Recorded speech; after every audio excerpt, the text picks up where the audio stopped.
Hello, it's AKA Claudette. I haven't been on my YouTube channel for a little while. I'm a lot on my IG channel, AKA Claudette. So if you want to join me there, of course, I would be more than happy to see you there.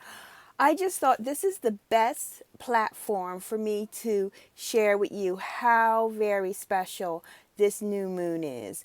And mind you, the first thing I need to tell you right out the gate is that this new moon is astronomically in the constellation of Cancer.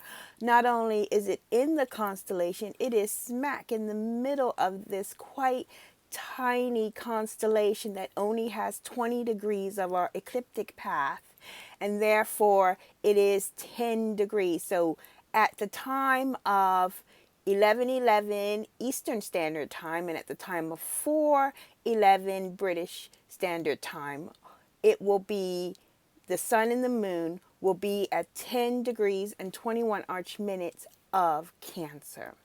And in this position as well, I mean, not only now, that right now, actually, the new moon is moving and aligning itself slowly to Venus, which is at 6 degrees of Cancer. And it's so impactful to I mean, be conscious of, and for somebody to tell you the true energies, because the Western astrology, which is still in the dark ages, I have to just come out and say this is a time for me to be really the mother. I feel called. I never felt this way before.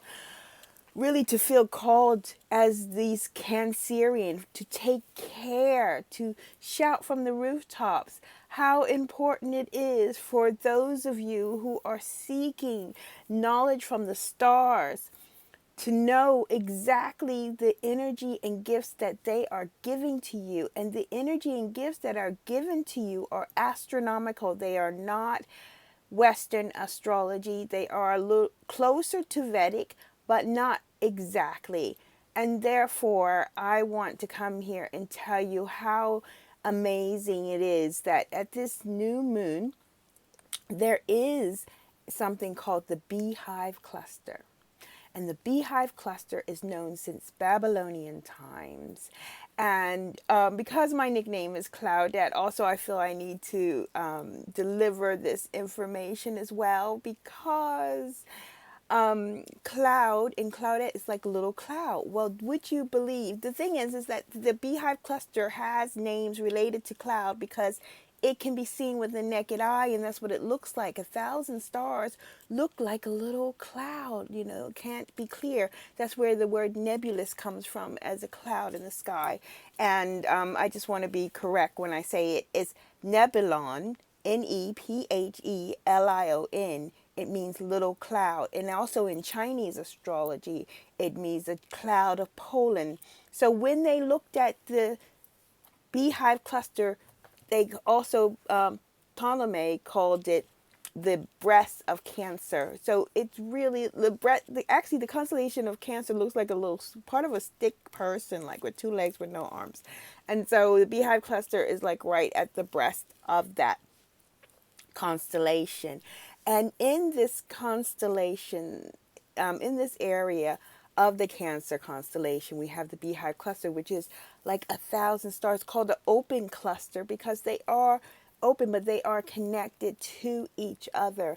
And recently, they have found exoplanets in this area, and even more importantly, that some of the exoplanets they have found rotate around a star in the beehive cluster, similar to how the Earth rotates around our star. And I always like to say, remember, our sun is also a star.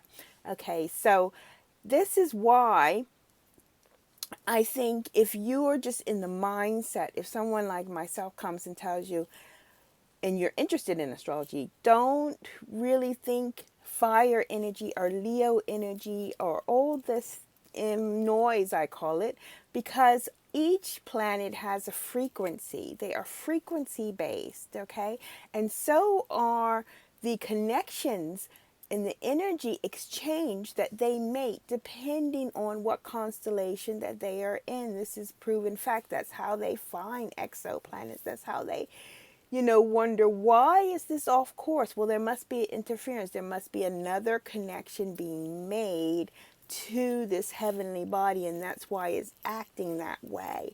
And that is why, even more importantly, I come to you with the analogy about water and the influence that we know emotions have.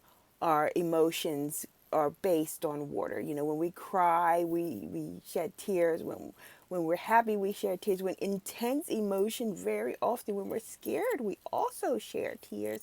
And when we're in love, we also share tears. It's a high emotion. And that is the most important thing to come away from in this Cancer area that connects with the moon, and the moon that connects with water, and the water that needs to deal with the gravitational pull of our moon. And that is why, since the late 1800s, the Farmer's Almanac has followed the actual positions of the moon also for farmers, because this is needed to calculate tides, to calculate how the water reacts on Earth. And this is a fact. And therefore, the fact is that the more information we have, the more we know, and the more we can be conscious of it. And so if you're not conscious of the fact that now, the moon that belongs to Cancer is in Cancer and not in Leo, then you are not being able to really align yourself with that element's power and feeling and history and placement, because that's what it is. These astrology or any kind of well, not astrology, any astronomy or any kind of observation is based not on once looking somewhere. No, it's based on thousands of times looking and checking and making sure that that happens again, and setting up systems and tests to see if it works out the same. And in this time that we are acknowledging quantum physics, if you know about the double slit experiment, you need to be the observer, and you can influence. What you see is also important. And so that's why you cannot look away. You have to be present where these energies are.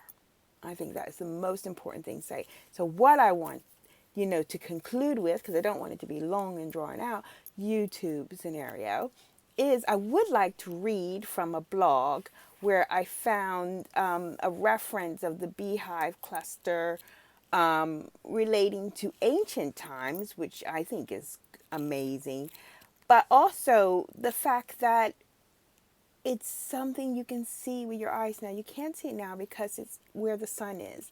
But in a couple of months' time, you can look for it, and it's near bright stars of Gemini, and one of the brightest stars in the sky, Regulus, which belongs to Leo.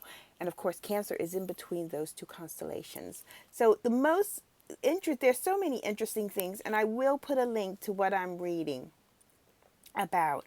But let's say, take it from here. It says, in the ancient texts of Judges in the Old Testament, there is a well-known story of Samson, who slew a lion on his way down to Timnath, and then found a beehive, actually a swarm of bees it's called, on his way back up from the same journey.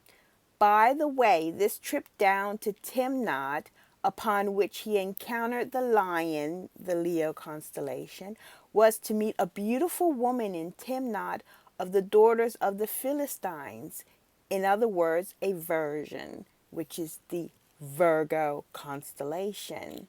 It says the account from Judges 14 is precisely the correct order of the zodiac constellations, as you can see by going outside in the evening after sunset or any of the next several nights. A traveler on his way down to meet the Virgin low in the east should first encounter Leo, and on the way back up would pass again through Leo before crossing the beehive cluster high in the sky now, on the way to Gemini and Orion. So there's a piece of work I wasn't familiar with called Hamlet's Mill, written in 1969, and it incorporates the story of Samson and also makes astronomical references. Chapter 11 says Samson under many skies.